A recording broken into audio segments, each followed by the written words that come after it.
I don't know about you, but when I was at school, we just got told what we were going to read. We didn't have a debate about whether it could trigger anything or anything like that.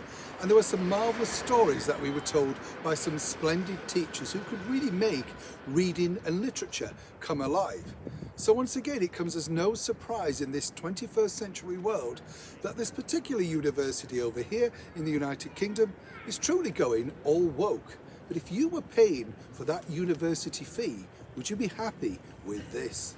Hi, good morning, Neil Sean here in the heart of London. Nice to see you today. We're in a wonderful spot. Behind me here is, of course, the brilliant Westminster Abbey, home of so many splendid royal occasions and, of course, so many more to come. But this particular story really caught my eye simply because, of course, as ever, it all centres on the weird and woke world that we live in. You know, when I was younger, if you went to university, you were seen as brainy, that you had something to offer.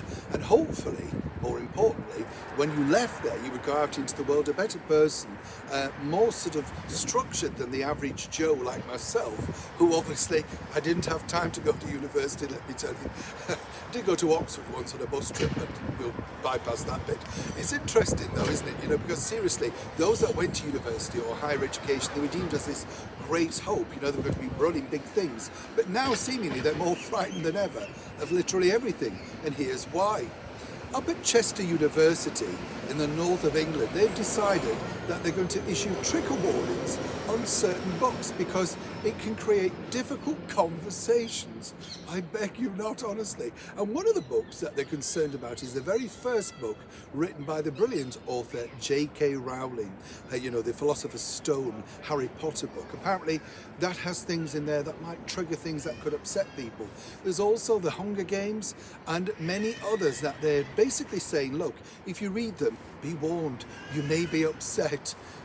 I don't know about you, but I've seen more shocking sort of readings in things like Take a Break or The Globe, the National Enquirer. I do remember a front page on there where it showed Mariah Carey and it said Mariah carted off to mental hospital. I thought, what? That was more worrying when you're younger and a big fan of a major pop star. But on a more serious note, it seems that this is what the universities are spending your hard-earned cash on now, and more importantly, teaching your children and, of course, very young adults. As ever, they're basically saying that they've been told to do this because it's paramount to let people know if they get concerned about these, as they say, difficult conversations. What I'd like to know is, do you agree with this? Are universities simply going woke? Is this the best way of spending all of that money that they get from grants and subsidies and, more importantly, the pupils? And also, let's not forget they're cash rich right now because for the last, say, 2 years, they've been just doing student teaching via Zoom. So what really have they had to spend their money on?